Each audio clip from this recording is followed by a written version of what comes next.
बिस्मिल्लाहिर्रहमानिर्रहीम। कहीं की बिस्मिल्लाह। माह रमजान में अपने औकात की पाबंदी कैसे करनी। थोड़ी बात कल हो चुकी थी, जो रह गया था आज उसको पूरा कर लेते। तो उसमें पहले नंबर पर तो यही है, कल क्या बताया था सबसे पहले, पहला पॉइंट क्या था कल?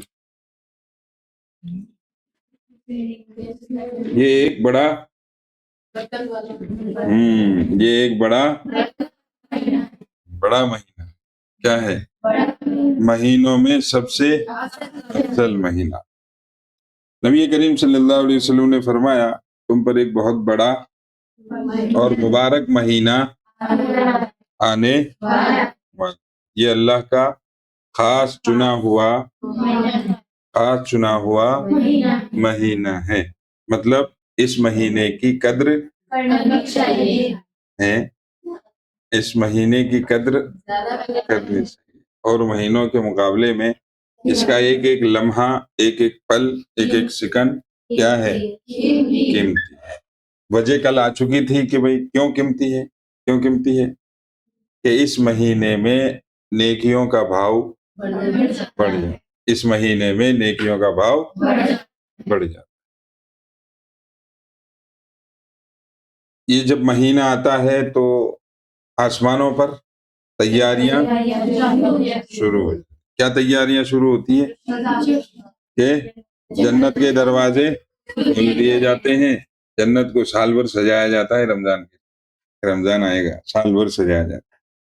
नंबर 2 पे जहन्नम के दरवाजे बंद कर, और नंबर 3 पे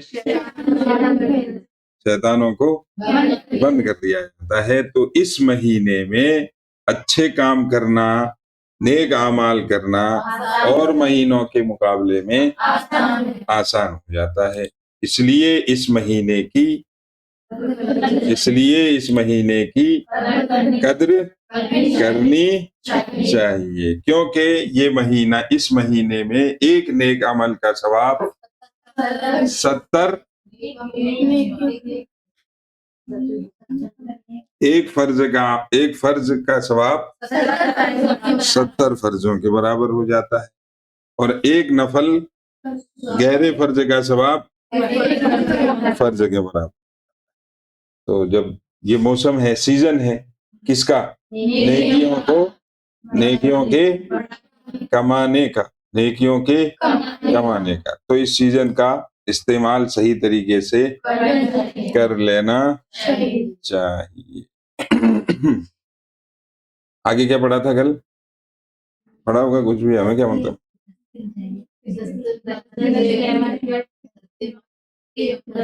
इस महीने में नबी करीम सल्लल्लाहु अलैहि वसल्लम का तरीका क्या था? आप अपने इस महीने को कैसे गुजारते थे? हमारे लिए हर चीज में नमूना कौन है? हमारे नबी पाक सल्लल्लाहु अलैहि वसल्लम है। तैयारी का अहम तरीन लम्हा, अहम तरीन वक्त किस तैयारी का? आखिरत, मौत के बाद की तैयारी का बेहतरीन वक्त है रमजान का महीना। हमारे प्यारे नबी सल्लल्लाहु अलैहि वसल्लम ने शाबान की आखिरी तारीख में एक खुतबा दिया था, जिसका खुलासा आपको बता रहे हैं कि सहाबाए किराम रज़ी अल्लाह ताला अलैहिम अजमाइन को एक खुतबा दिया, जिसमें मकसद बताया, उम्मत को ज़हनी तौर पर तैयार किया कि रमज़ानुल मुबारक का एक सेकंड भी गफलत में ना गुजरे। और तब कहा था कि ये लोगों, एक बरकत वाला, अजमत वाला महीना आने वाला है। नंबर रमजान में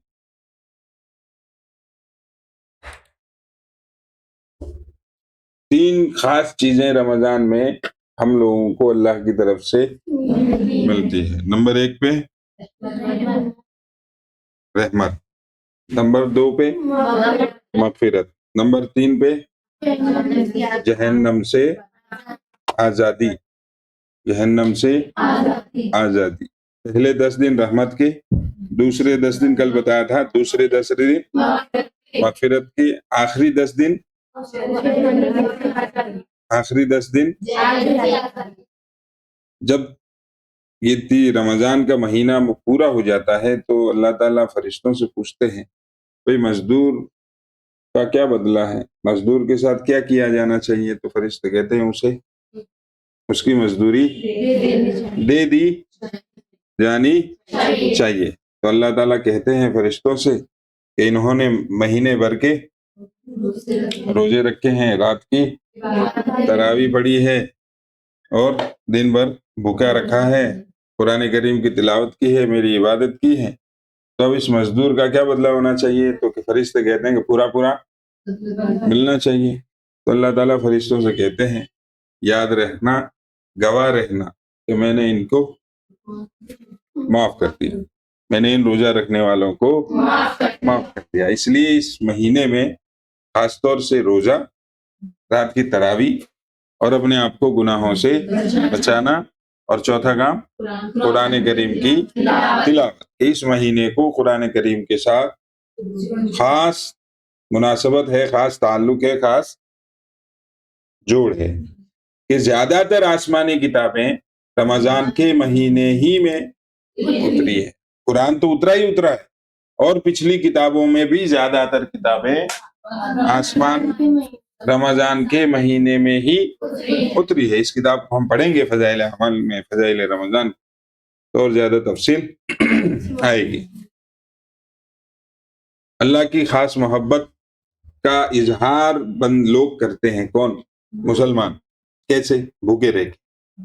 कैसे भूखे रह के? हम नमाज पढ़ रहे हैं तो देखने वाले को पता चल जाएगा कि ये नमाज पढ़ रहा है, या और कोई नेक काम कर रहे हैं तो देखने वाले को समझ में आ जाता है कि ये क्या कर रहा है। लेकिन रोजा एक ऐसी इबादत है, बंदा जाने या अल्लाह जाने, जिसने रोजा रखा है वो जब तक बता न दे कि भाई मेरा रोजा है, अब अंदाजा नहीं लगा सकते किसी के बारे में कि भाई रोजा है या नहीं है। तो रोजा ऐसी छुपी हुई इबादत है, और छुपी हुई इबादतों का अल्लाह की यहाँ ऐसी इबादत, छुपी हुई इबादत से मतलब है ऐसी इबादत जिस इबादत का लोगों को पता ना हो, इल्म ना हो, जानकारी ना हो, सब समझे ये तो कुछ भी नहीं कर रहा है, लेकिन वो क्या है? रोजे से है, वो रोजे। तो रोजा जो है ये छुपी हुई इबादत है। जब तक इंसान ना कहे कि मेरा रोजा है तब तक पता नहीं चलता। तो रोजा बड़ा खास अल्लाह से मोहब्बत का जरिया है, या यूं कहते कि अल्लाह से मोहब्बत की निशानी है। भाई एक इंसान सुबह से शाम तक भूखा रह रहा है, किसके लिए रह रहा है? अल्लाह के लिए। क्यों रह रहा है? अल्लाह को राजी करने। तो ये निशानी है कि इसके दिल में अल्लाह की मोहब्बत है। अब शाम को देख लो, इफ्तार के वक्त में, शाम बिल्कुल जस्ट इफ्तार से पहले पहले क्या हालत होती है कि बदन तड़प रहा होता है खाने पीने के लिए, लेकिन अभी टाइम नहीं हुआ, अभी टाइम नहीं हुआ। जैसे कि आज का टाइम है 6:15 पे, तो हम बैठ जाएंगे 6 बजे ही, अब बैठ जाएंगे 6 बजे ही, और इंतजार रहेगा। सामने पानी सादा पानी नहीं है, जमजम का पानी, वो पानी जिसका पीना सवाब है, जिसे पिए तो सवाब है। जमजम का पानी समझते हैं, हज का पानी, जिसका पीना सवाब है, लेकिन हम नहीं पीते। क्यों? बोलो क्यों नहीं पीते? अल्लाह की मोहब्बत में नहीं पीने, ये अभी वक्त नहीं हुआ है।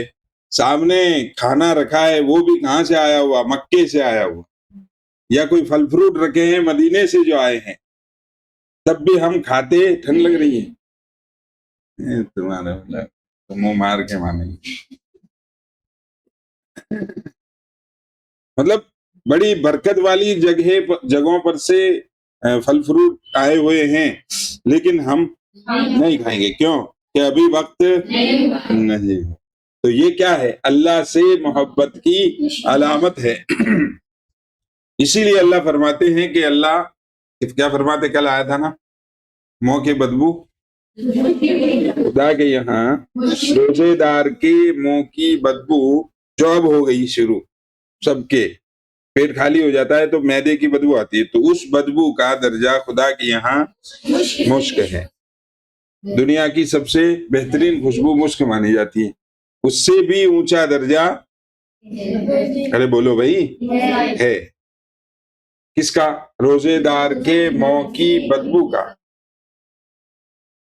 क्योंकि रोजा खुदा के यहाँ रोजे का बहुत बड़ा मुकाम है। इस मुकाम को जाहिर करने के लिए अल्लाह ताला ने, प्यारे नबी सल्लल्लाहु अलैहि वसल्लम ने अपने हदीस के जरिए बताया है कि अल्लाह ताला यूं कह रहे हैं कि इसका बदला मैं खुद दूंगा। नमाज पढ़ने का बदला फरिश्ते देंगे, डोल भर भर के, बाल्टी भर भर, किसी को जग भर के, किसी को गिलास भर के, मतलब जिसके जैसे अमाल फरिश्ते देंगे। कौन देंगे? फरिश्ते देंगे। लेकिन जब बारी आएगी रोजे की तो अल्लाह ताला कहेंगे हटो अब मेरा काम, अल्लाह खुद बदला देगा। अना अजजी बिही, उस हदीस का टुकड़ा है ये, किताब पढ़ेंगे जब आ जाएगी। इस हदीस को दो तरह से पढ़ा जाता है। जो दूसरी तरह से पढ़ा जाता है वो मैंने कल बताया था कि अना उजजा बिही, कि मैं खुद इस रोजे का बदला। भाई रोजा, नमाज पढ़ो जन्नत मिलेगी, हज करके आओ जन्नत मिलेगी, वालिदैन की सेवा करो जन्नत मिलेगी, तहज्जुद पढ़ो जन्नत मिलेगी, दुआ मांगो तुम्हारी दुआएं कबूल होगी। लेकिन रोजा रखो मैं खुद मिल जाऊंगा, रोजा रखो मैं खुद मिल जाऊंगा। कौन कह रहा है?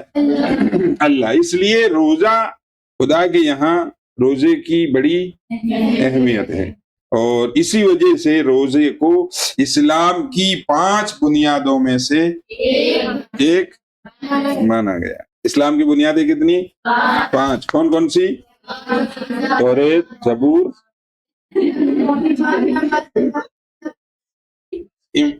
इस्लाम की 5 बुनियादें, तौरेत, ईमान, नमाज,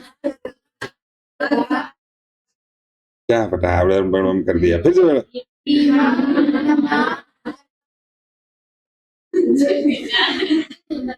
ईमान, हाजी, ईमान, नमाज, रोजा, ज़कात, हाजी। तो इन 5 बुनियादों में, यानी इनके बगैर किसी ईमान वाले का इस्लाम मुकम्मल नहीं। और इस्लाम की बुनियादें कितनी है? क्या याद है? अच्छा, चलो अच्छी बात। तो पता चला कि रोजा बड़ी खास अहमियत खुदा के यहाँ रखता है। कई सहाबा ऐसे थे जो हमेशा रोजा रखते, हमेशा रोजा रखते, रोजाना डेली रोजा है, उन्हें मजा आता। हजरत इब्ने उमर रजी अल्लाह ताला अन्हु, यानी हजरत उमर रजी अल्लाह ताला, और कर सही है बन गद्दम, हजरत उमर रजी अल्लाह ताला अन्हु के बेटे हजरत अब्दुल्ला रजी अल्लाह ताला, रोजा अल्लाह से मोहब्बत की अलामत है, ये बता रहा हूं। जा रहे दोपहर में, दोपहर का और गर्मी का जमाना, जून की गर्मी, जा रहे तो देखा कि एक बंदा बकरियां चरा रहा है। क्या चरा रहा है? तो ये लोग खाना खाने के लिए बैठे। कौन? अब इब्ने उमर रजी अल्लाह ताला अन्हु और इनके साथ जो भी लोग थे। तो हम लोग तो अकेले अकेले खा जावे, उन पे अकेला नहीं खाया जाता था। वो उन्हें कोई सामने होता तो उसको बैठा दिया जाए, खाना उसके साथ शेयर कर लेते, अब साथ में खाते। अंबिया किराम अकेले नहीं खाते थे, इंतजार करते कोई आ जाए, कोई आ जाए, उसके साथ मिलके खाएंगे। खैर तो क्या कह रहा था? हाँ, बकरियां चरा रहा था। उससे कहा भाई आजा खा ले, तो उसने कहा मेरा रोजा है। सहरा, बयाबान जंगल और चिलचिलाती धूप, तो इनकी खोपड़ी घूम गई, यार ये बकरियां चराने में ना क्या रोजा रख रहा है। दिखने में तो कोई बड़ा सा दीनदार नजर नहीं आ रहा, ये यकीन नहीं आया उसकी बात। तो उसको जांचने के लिए उससे पूछा, भाई ये बकरियां किसकी है? कि मालिक की है। एक बकरी दे दे, हम खा लेते हैं बना के, जिवा करके, और तुझे भी खिला देंगे। तो ये उसका इम्तिहान हो रहा है। उसने ये कहा ना कि मेरा रोजा है। चिलचिलाती धूप और एक अकेला आदमी धुल में अटा पटा, और वो कह रहा है कि मेरा रोजा है। तो हजरत इब्ने उमर रज़ियल्लाहु ताला अन्हु ताज्जुब में पड़ गए, यार ये ऐसी गर्मी में कौन रोजा रखता है? और वो भी ऐसे जंगल में जहां चारों तरफ से धूप आ रही है, चारों तरफ से धूप आ रही है, ऊपर से आ रही है, चारों तरफ से गर्म हवाई आ रही है, कभी इधर से आ रही है हवा, कभी इधर से आ रही है, कभी इधर से आ रही है, लू चल रही है। तुम्हारी भाषा में क्या चल रही है? मुझसे बोला नहीं जाएगा। खैर जो भी हो। और फिर बकरियों को चरा रहा है, जहां बकरियां परेशान करते, कभी इधर भाग के जाना पड़ता है, कभी उधर भाग के जाना पड़ता है, कभी उधर से देखना पड़ता है। ऐसे माहौल में इसने रोजा रख रखा है।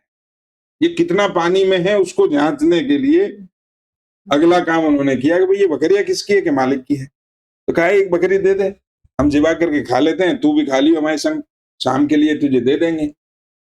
तो उसने कहा कि भाई ठीक है, लेकिन मालिक की इजाजत के बगैर मैं कैसे दे सकता हूँ? तो इब्ने उमर रज़ियल्लाहु ताला अन्हु ने कहा, मालिक कौन सा देख रहा है? मालिक तो अपने घर पे सो रहा है, आज की भाषा में एसी रूम में, और तू यहाँ धूप में डला हुआ है। तो उस चरवाहा ने कहा, फाइन अल्लाह, अल्लाह कहाँ जाएगा? अल्लाह तो हर जगह है, अल्लाह तो देख रहा है। तो वो चरवाहा, वो बकरियां चराने वाले ने ऐसी धूप में और ऐसे माहौल में भी रोजा रखा हुआ था। तो ये रोजा रखना और उस रोजे में आने वाली तकलीफों को हंसे खुशी बर्दाश्त करना, झेलना, बगैर परेशानी के उसको झेल लेना, मतलब बगैर बुरा लगे उसको झेलना, मजा के साथ उसको झेलना, ये निशानी है अल्लाह से मोहब्बत। इसलिए रोजा नहीं रखना चाहिए, नहीं छोड़ना चाहिए। और रख लें तो जब वुजू करें तो कुल्ली के संगे क्या पानी उठाते, कौन देख रहा है? माँ बाप थोड़ी देख रहे कि बोले ना देख रहे। वुजू कर रहे, वुजू करते में कुल्ली गरगरा करते हैं ना, गरगरा की इजाजत ही नहीं है, गरगरा करना ही नहीं है, क्योंकि पता है कि ये दो डंडी मारेंगे, एक आध चम्मच तो उतार ही लेंगे, ज्यादा नहीं। तो देखो, कर्रा घूंट उतारेंगे तो ये नली है ना, हिलेगी तो कोई देख जाएगा, इससे 2 नंबर ही करी। लेकिन अगर एक हाथ चम्मच उतार दे तो वहां नली हिलती नहीं है, सीधा सरक जाता है बात। खुलासा ये हुआ कि रोजा खुदा का खास तोहफा है हम सब के लिए।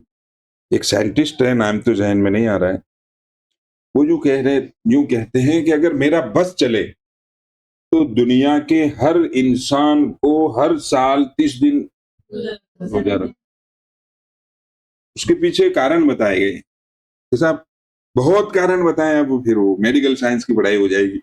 एक ही बताता हूँ कि कैंसर नहीं होता रोजा रखने वाले को, कैंसर नहीं। अब उसके पीछे उसने रीजन बहुत लंबे चौड़े बताए हैं, फिर उन सबको बताऊंगा तो फिर वही ऐसा लगेगा मेडिकल कॉलेज में बैठे।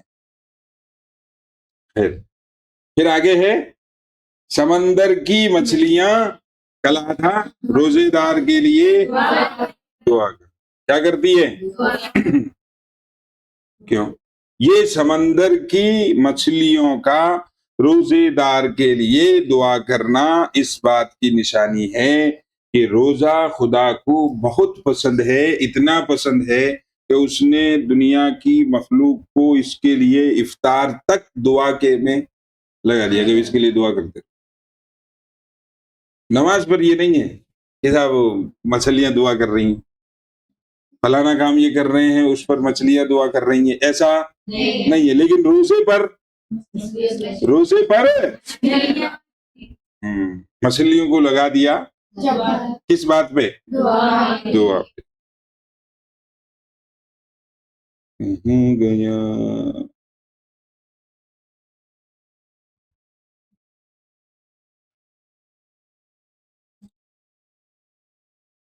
तो मछलियों का दुआ करना किस बात की निशानी है? कि रोजा खुदा के यहाँ एक एक एक अहम फरीजा है। एक अहम फरीजा। फरीजा बोले तो चीज। अबे छोटे बच्चों वाली भाषा बोलते हैं, चीज। फरीजा यानी उसकी तरफ से फर्ज की हुई जिम्मेदारी है, उसकी तरफ से हम पर लगाया हुआ फर्ज है। साहबाई किराम रज़ी अल्लाह ताला अलैहिम अजमईन अपने छोटे छोटे बच्चों को रोजा रखवाते। यहाँ तो कहते हैं 18 साल का बच्चा हो गया, 18 साल की बच्ची हो गई, ये रोजा रखवा लो। वो बच्चा कहे का है 18 साल का कि भाई रोजा रोजा नहीं रख रहा वैसा बच्चा। मौलवी साहब अभी तो बच्चा ही है। क्या कह रहे? अभी तो बच्चा, बड़ा होकर रख लेगा। मैंने कहा भाई बड़े होने से क्या मुराद है आपका? 80-90 साल या कब्र में जाने के बाद? खैर, तो और जब बच्चों को भूख लगती है तो बच्चे परेशान होते हैं, गर्राते हैं, तो फिर वो उन्हें अलग अलग तरीकों से बहलाते, खिलौनों के जरिए वगैरह। तो ये सिस्टम होना चाहिए। हमने अपने घर में बचपन में देखा था कि अब जब बहुत छोटे थे तो जबरदस्ती तो हमें उठाया जाता, हम उठते नहीं, जबरदस्ती तो उठाया जाता, लठ के जोर पे रोजा रखवाया जाता। फिर उसमें ये कहा जाता कि देखो दिन भर का रोजा नहीं है, आपको एक दिन में 10 रोजे रख। तो वालिदा ये सिस्टम करवाती और फिर वो टास्क देती कि आपको 2 घंटे ना कुछ खाना है ना कुछ पीना। अगर वो 2 घंटे हमारे पूरे निकल जाते जिसमें हम ना कुछ खाते ना पीते तो फिर हमें 2 रुपए मिलते। उस जमाने के 50 पैसे में मुझे ध्यान है, हम दुकान पे जाते ना तो ये तो 2 जेब भर जाती रेवड़ी से। और उस जमाने में जो हमारे छोटे छोटे हाथ होते ना वो कम पड़ जाते, तो 2 जेब और झोली में रेवड़ी देता दुकानदार, और फिर उस जमाने में 2 रुपए। तो इस तरीके से वालिदा को हमने वो दिन में 2-4 बार इस तरीके से करवाती, 2-4 रोजे रखवा लेती, कभी 5। क्या भाई रमजान शुरू होता है ना तो फिर वो शुरुआत कभी 10 से करती, कभी 8 से करती। फिर जैसे जैसे रमजान बढ़ता चला जाता और उनका टास्क भी कम होता चला जाता। अभी 10 है, फिर 8 हो गया, 8 में से 7 हो गया, 7 में से 6 हो गया। मतलब दिन में 4-5 बार ही खाना पीना है। और लास्ट रमजान में लाते ना तब वो फिर 2 बार हो जाता कि भाई आपको सुबह जितना चरना है चर ले, फिर मस्जिद से आके दोपहर को ही खाना है पीना है। ये एक रोजा हो गया। अब फिर इसके बाद हमारे साथ खाना पीना है शाम, बीच में नहीं। और अगर वो टास्क पूरा कर लेते तो 2 रुपए, एक टास्क के 2 रुपए। तो ये एक तरीका है बच्चों को रोजे में रखना। अबे छोटे से बच्चे को दिन भर में रखवा लेंगे तो शाम को अस्सलाम वालेकुम कर जाएगा। कर्री वाली, ठीक है साहब तुम ही रखते रहो रोजे, तुम्हें मुबारक रमजान, तुम्हें मुबारक। अच्छा, रमजान का महीना, इसमें है 2 काम, सहरी और कोई काम ही नजर नहीं आया आपको? तरावी नजर नहीं आई आपको है? रात की तहज्जुद नजर नहीं आई आपको? मतलब ध्यान खावे पीवे पे ही ध्यान है। तो सहरी और इफ्तारी, मुझे बात इसी पर करनी थी, वो थोड़ा सा ऐसी वजह। सहरी ये है क्या? नाम अगरचे इनका कुछ भी रख लिया, सहरी को सहरी कर दिया, शाम के खाने को इफ्तार कर दिया, लेकिन ये खाने के साथ साथ है क्या? सवाब, हर लुकमे पे सवाब। क्या सहरी है?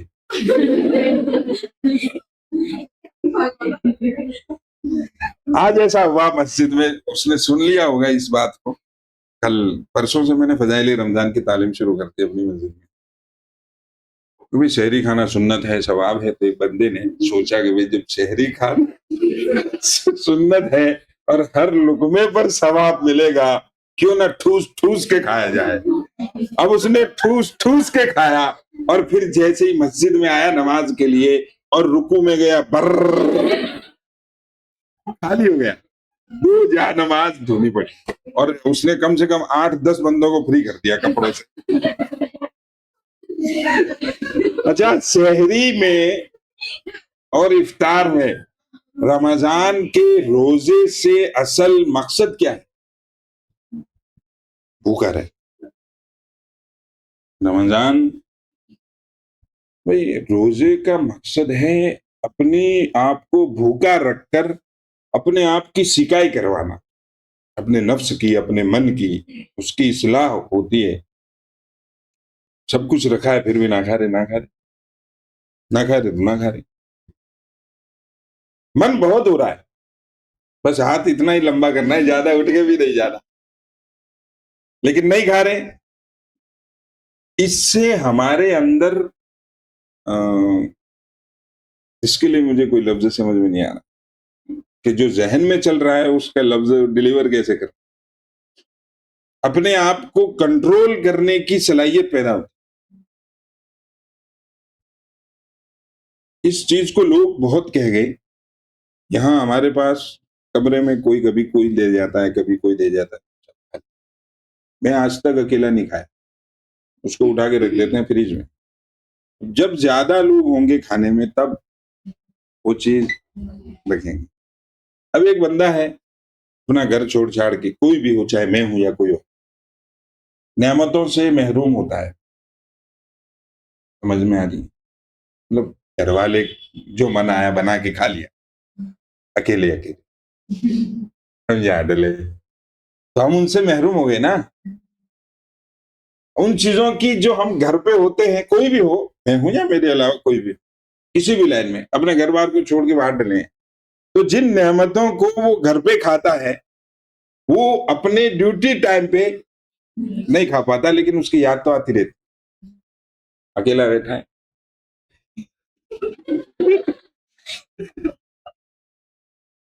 जहन में फिल्म सी चलती है कि फलाने दिन ये हो रहा था, फलाने दिन।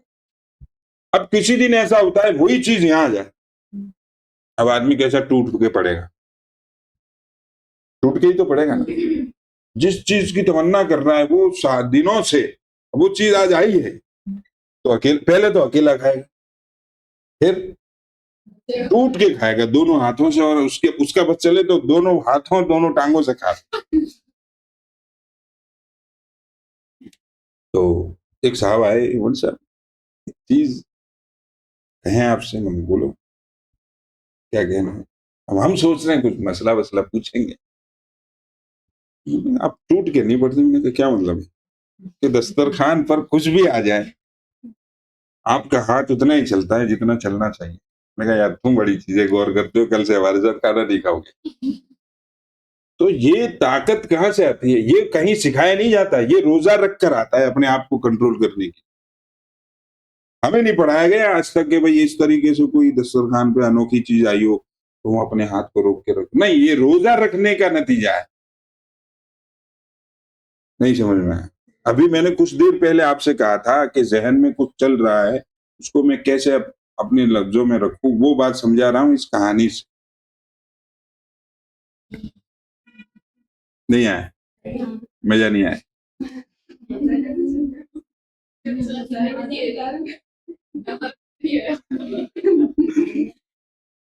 तो सहरी और इफ्तार क्या है? खाना तो है ही है, लेकिन ये सवाब की चीज। सहरी खाओ, तुम्हें कल आया था, सहरी खाओ, सहरी खाने वालों पे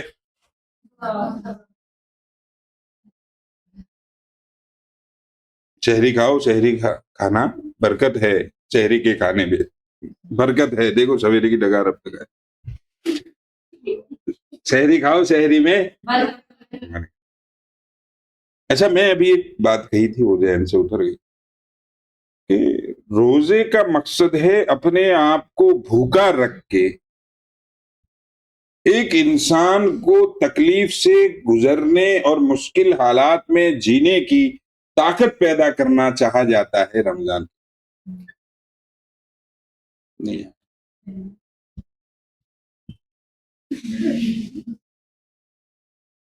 रमजान के महीने में घर में सब कुछ दिन भर भूखा, फिर शाम को इफ्तार पे उसको, रमजान के महीने का मेन मकसद ये है कि अपने आप को भूखा रख के,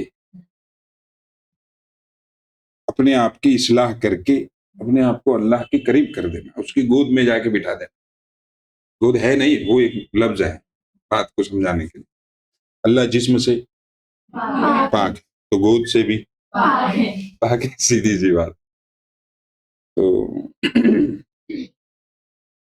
क्या कह रहा था? कछु क्या हुआ? रोजा का मकसद है अपने आप को भूखा रखना। अब सुबह शहरी में इतना चरा ठूस ठूस के क्या सर तक डकारा।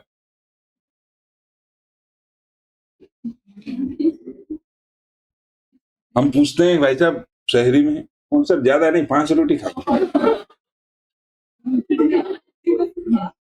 और फिर आधी किलो दूध, बहुत होते हैं। तो और फिर इफ्तार में जो तैयारी, इफ्तार की जो तैयारी का दस्तरखान होता है वो ऐसे लगता है भैंस आने वाली है। इतना सारा होता है और वो अजान पूरी होते होते साफ हो जाता है। अजान के बाद तो नमाज पढ़नी है ना, तो अजान पूरी होते होते वो 10-20 प्लेटें जो थी वो 3-4-5 जो भी प्लेट थी। फिर रोजे का फायदा क्या हुआ? रोजे का मकसद था अपने आप को रोकना। अब हमने उसको शाम को इफ्तार में सुबह से जितने भूखे थे उससे 3 गुना ज्यादा खा लिया। फायदा, अब वो इतना खाया कि सुबह शहरी तक डकार आ रही और शहरी में इतना खाया कि इफ्तार तक डकार, भूख ही ना लग रही। और फिर दिन भर सोना सोना सोना सोना। रमजान में 2 काम मेन चीज, एक अपने आप को भूखा रखना, दूसरा खुदा की इबादत।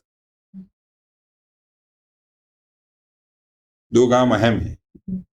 आदमी ने रोजे पे रख लिए, सब कुछ कर लिया, लेकिन वो इबादत नहीं कर पाया, तो रमजान उसका फेल है, फेलियर है वो। एक ने रोजे भी रखे और इबादत भी की, वो टॉपर है। अब वो अलग बात है कि उसकी इबादत कबूल होगी कि नहीं होगी, वो एक अलग टॉपिक है। लेकिन उसने अपने तौर पर तो कोशिश की, अपने तौर पर तो मेहनत की। अब ये पहला रोजा पूरा होने में चंद घंटे बाकी, एक पारा पूरा नहीं हुआ होगा, और हुआ होगा तो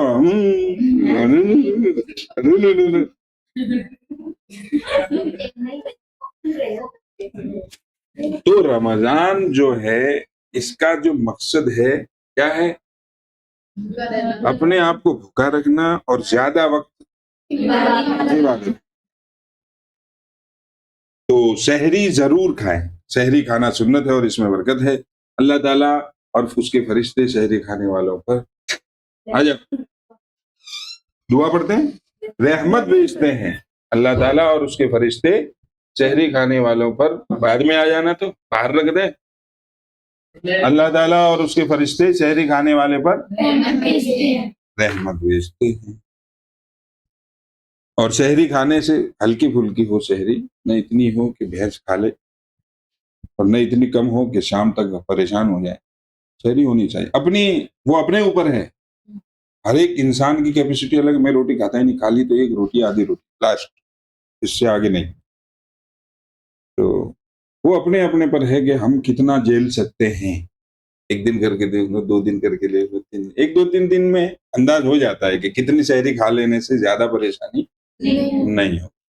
तो सहरी खाओ, सहरी खाने से सुन्नत का सवाब भी मिल जाता है, उसमें बरकत होती है वो भी मिल जाती है, फिर अल्लाह और उसके फरिश्ते जो रहमत भेजते हैं वो भी मिल जाती है। और सहरी खाने से थोड़ी बहुत खा लेते हैं तो दिन भर आसानी से कट जाता है, नहीं तो रोजा। और फिर कल बताया था कि इफ्तार के वक्त दुआ कबूल हो जाती है।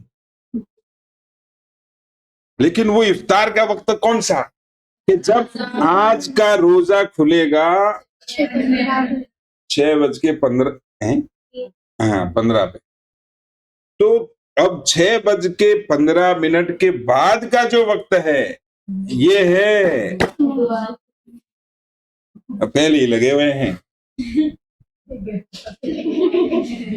मोबाइल अनलॉक करके, दस्तरखान पे रखा है, वो भी है 2 हाथ के बीच में से नजर आ रहे हैं। अब वो निगाह मोबाइल पे है, कान मस्जिद के अजान पे है, ये दुआ क्या दुआ। अब कल कहा था कि भाई साहब इफ्तार करें कि दुआ करें, खाते रहो दुआ करते रहो, खाते रहो दुआ करते रहो। खजूर डाल ली मुंह में, अल्लाह से कहते रहे अल्लाह मेरा फलाना काम है बना दे, बस। कोई आवाज नहीं, कोई किसी को पता नहीं क्या कर रहे हैं ये, तो सामने बैठे हैं, ये क्या कर रहा है या क्या कर रही है। हम खजूर खा रहे हैं या पानी से रोजा इफ्तार कर रहे हैं। इफ्तार करने की सबसे बेहतरीन चीज खजूर है, उसके बाद पानी है, उसके बाद फिर कुछ भी। कईयों नशेड़ी ऐसे होते हैं चाय से सीधा इफ्तार, कईयों नशेड़ी ऐसे होते हैं कि वो अपना इफ्तार गोलमोर से, मतलब पेट, मतलब न पानी कुछ भी नहीं, वो सीधा।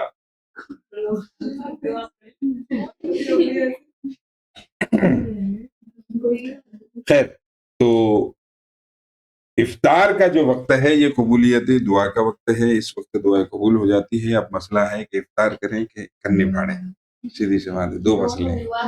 तो दोनों काम करो ना, आप खजूर भी खा रहे हैं, अल्लाह को अपना दुखड़ा भी सुना रहे हैं।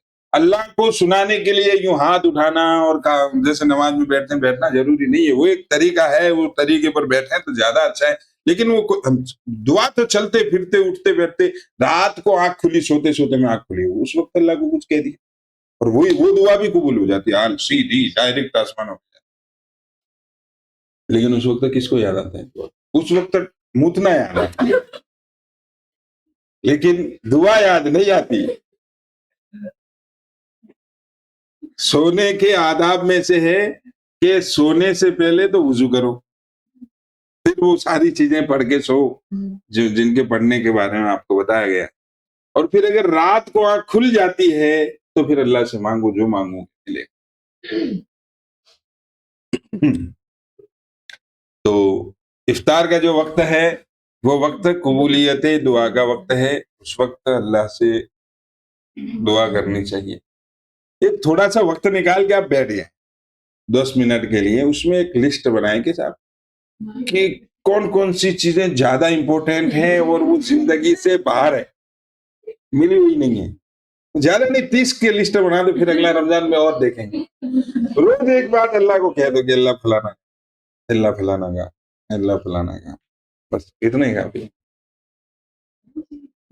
इसलिए इफ्तार के वक्त दुआ बोलो बोलो।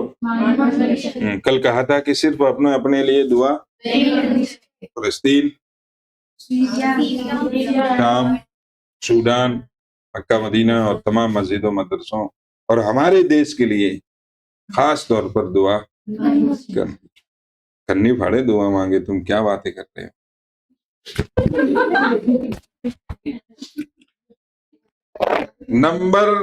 नंबर तो कुछ भी नहीं है। एक आखिरी बात, या क्या पता क्या सफे रह गए हैं, बस इतना यहीं पर खत्म करते हैं। सुबह से शाम तक भूखे रहे लेकिन जुबान कंट्रोल में न रही, कान कंट्रोल में न रहे, आंखें कंट्रोल में न रहे, तो फिर वो सिर्फ भूखा रहने के सिवा कुछ भी नहीं। सुबह से शाम तक उसे भूखा रहने के अलावा कुछ भी नहीं मिला। इसलिए रोजे की हालत में जुबान, कान और आंख बंद रखें, का गलत इस्तेमाल नहीं करना है। कानों से गाने नहीं सुनने हैं, किसी की बुराई नहीं सुननी है, जुबान से दपर चपर लपर लपर अपर और सपर सपर नहीं करना, जुबान को बंद रखना है। और आजकल ये 3 कामों का गलत इस्तेमाल करने के लिए पहले तो घर से बाहर जाना होना जरूरी था और आदमी का सिंगल से डबल होना जरूरी। आजकल ये तीनों गुना, जुबान का गुना, कान का गुना, आंख का गुना करने जाने के लिए कहीं नहीं। आपके पास बस एक स्क्रीन होनी चाहिए, काफी है।